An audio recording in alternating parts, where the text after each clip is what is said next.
வணக்கம் நண்பர்களே, இது தமிழ் நண்பன் ஷார்ட்கட் சேனல். இப்போ நான் பார்க்க போகிறது ஸ்பெஷல் டெட் ஜிஓ அது சம்மந்தமான ஒரு சின்ன இன்ஃபர்மேஷன் தான்.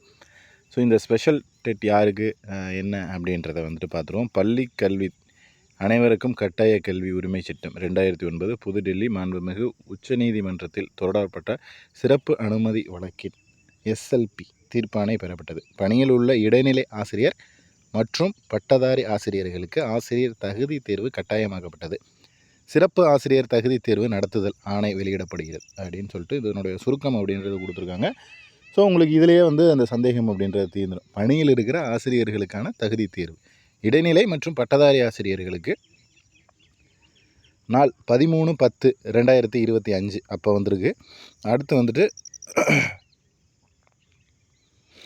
அரசாணை, அதாவது நிலை 1 அந்த 2, 3, 4 பாயிண்ட் கொடுத்துருக்காங்க. ஆணை வந்துட்டு என்ன அப்படின்றத பார்த்துட்டோம். முதலாவதாக படிக்கப்பட்ட அரசாணைகள் ஆசிரியர் தேர்வு வாரியத்தின் ஆசிரியர் தகுதி தேர்வு நடத்தும் தலைமை முகமையான நோடல் ஏஜென்சி நியமனம் செய்து ஆசிரியர் பணி நியமனம் செய்வதற்கு ஆசிரியர் தகுதி தேர்வு தேர்ச்சி பெற வேண்டும் என ஆணைகள் வெளியிடப்பட்டன. மேலே இரண்டாவதாக படிக்கப்பட்ட மாண்புமிகு புதுடெல்லி உச்சநீதிமன்றத்தின் சிறப்பு அனுமதி விடுப்பு மனு ஸ்பெஷல் நம்பர் அதோட தீர்ப்பாணை 1/9/2025 கீழ்கண்ட தீர்ப்பாணைகள் வெளியிடப்பட்டது அப்படின்னு சொல்லிட்டு இங்கே ஒரு தீர்ப்பாணை கொடுத்துருக்காங்க. அடுத்து மேலே நான்காவதாக படிக்கப்பட்ட தொடக்க கல்வி இயக்குநரின் கடிதத்தில் தொடக்க கல்வி இயக்க கட்டுப்பாட்டின் கீழ் செயல்படும் ஊராட்சி ஒன்றிய நகராட்சி அரசு மாநகராட்சி தொடக்க நடுநிலை பள்ளிகளில் பணிபுரியும் பெரும்பாலான ஆசிரியர்கள் ஆசிரியர் தகுதி தேர்வில் இதுநாள் வரை தகுதி பெறாதவர்கள் என தெரிவித்துள்ளார். மேலும் 4 மாதங்களுக்கு ஒரு முறை வீதம் ஆண்டுக்கு 3 முறை சிறப்பு ஆசிரியர் தகுதி தேர்வு, அதாவது ஸ்பெஷல் டெட் வேறு, நார்மல் டெட் வேறு, ஸோ அதுதான் நடத்துவதன் மூலம் தற்போது பணிபுரிந்து வரும் ஆசிரியர்கள் பயன்பெறுவார்கள் என்றும் அத்துடன் தற்போது பணிபுரிந்து வரும் ஆசிரியர்கள் சிறப்பு ஆசிரியர் தகுதி தேர்வு ஸ்பெஷல் டெட் எழுத தயார் செய்யும் வகையில் அவர்களுக்கு மாநில கல்வியியல் ஆராய்ச்சி மற்றும் பயிற்சி நிறுவனத்தின் மூலம் மாவட்டந்தோறும் அல்லது வருவாய் வட்டம் அளவில் மாநில கல்வி ஆராய்ச்சி மற்றும் பயிற்சி நிறுவனத்தின் அனுபவம் வாய்ந்த பயிற்றுநர்களை கொண்டு வார இறுதி நாட்களை பணியிடை பயிற்சி வழங்கலாம் எனவும் தெரிவித்துள்ளார். எனவே இவ்வாசிரியர்களுக்கு சிறப்பு நிகழ்வாக கருதி உடனடியாக ஆசிரியர் தகுதி தேர்வு நடத்தி பிற வழிவகை ஏற்படுத்தும் வகையில் சிறப்பு ஆசிரியர் தகுதி தேர்வு நடத்த ஆசிரியர் தேர்வு வாரியத்தின் ஆணையிடுமாறும் தொடக்க கல்வி இயக்குனர் அரசை கேட்டுக்கொண்டுள்ளார் அப்படின்னு சொல்லியிருக்காங்க. அடுத்து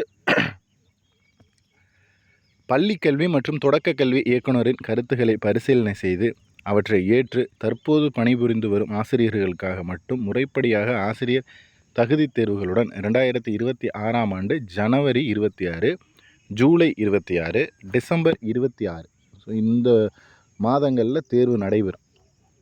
அடுத்து வரக்கூடிய வருடங்கள் ஆகிய மாதங்களில் சிறப்பு ஆசிரியர் தகுதி தேர்வு நடத்தவும் இது தொடர்பாக உரிய அறிக்கைகளை வெளியிடவும் ஆசிரியர் தேர்வு வாரிய தலைவருக்கு அனுமதி அளித்து அரசு ஆணையிடுகிறது. மேலும் 2026ஆம் ஆண்டில் நடைபெறும் ஆசிரியர் தகுதி தேர்வு முடிவுகளின் ஆய்வுகளுக்கு பின் மீதமுள்ள தேர்ச்சி பெற வேண்டிய ஆசிரியர்களின் எண்ணிக்கையின் அடிப்படையில் 2027ஆம் ஆண்டு தேவைக்கேற்ப ஆசிரியர் தகுதி தேர்வை நடத்தவும் ஆசிரியர் தேர்வு வாரிய தலைவருக்கு அனுமதி அளிக்கப்படுகிறது அப்படின்னு சொல்லியிருக்காங்க. ஸோ 2 வருட காலங்களில் இதுக்கு முன்னாடி உங்களுக்கு தெரிஞ்சிருக்கும்.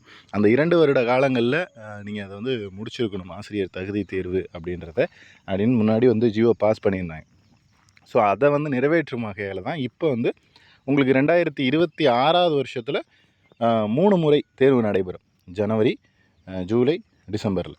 அந்த 3 முறையில் பாஸ் ஆகிற ஆசிரியர்கள் அவங்க பாஸ் ஆகிட்டு மீதி கொஞ்சம் பேர் இருப்பாங்கள்ல, அவங்களுக்கு அடுத்த 27ஆவது வருஷத்தில் அவங்களோட தேவைகளுக்கு ஏற்ப, அதாவது எவ்வளோ பேர் இன்னும் பாஸ் பண்ணாமல் இருக்காங்க, இன்னும் எவ்வளோ பேர் இருக்காங்க அப்படின்றத பொறுத்து அவங்களுக்கு அந்த தகுதி தேர்வு அப்படின்றது வைப்போம் அப்படின்றது தான் இந்த இதில் சொல்லியிருக்காங்க. ப்ளஸ் இதுக்கு முன்னாடி ஜியோ வந்ததில் அதில் டீட்டெயில்ஸ் சொல்லியிருந்தாங்க. அதாவது யாரெல்லாம் எக்ஸாம்ஸ் எழுதணும், எக்ஸாம் எழுதலை அப்படின்னா என்ன ப்ராப்ளம், எழுதி பாஸ் ஆகலை அப்படின்னா என்ன ஆகும், ரொம்ப ஏஜான பர்சன், இன்னும் 5 வருஷம் தான் சர்வீஸ் இருக்க பர்சன், அவங்களுக்கெல்லாம் என்ன அப்படின்றது ஜியோ முன்னாடியே கொடுத்துருக்காங்க. அதை பற்றின டீட்டெயில்ஸும் நம்மளும் வீடியோவாக போட்டிருக்கோம். ஸோ அதனால் அதை பற்றி இப்போ தேவையில்லை. இப்போ இந்த ஸ்பெஷல் டெட்டுக்கான ஜியோ பாஸ் பண்ணியிருக்காங்க. ஸோ மேக்ஸிமம் உங்களுக்கு அடுத்த வருடம் ஜனவரியில் தேர்வு அப்படின்றது இருக்கும் அப்படின்றதுல எந்த சந்தேகமும் இல்லை. இதில் வேறு ஏதாவது டவுட்ஸ்னால் கீழே கமெண்ட் பண்ணுங்கள். நெக்ஸ்ட் அடுத்த வீடியோவில் பார்க்கலாம். தேங்க்யூ.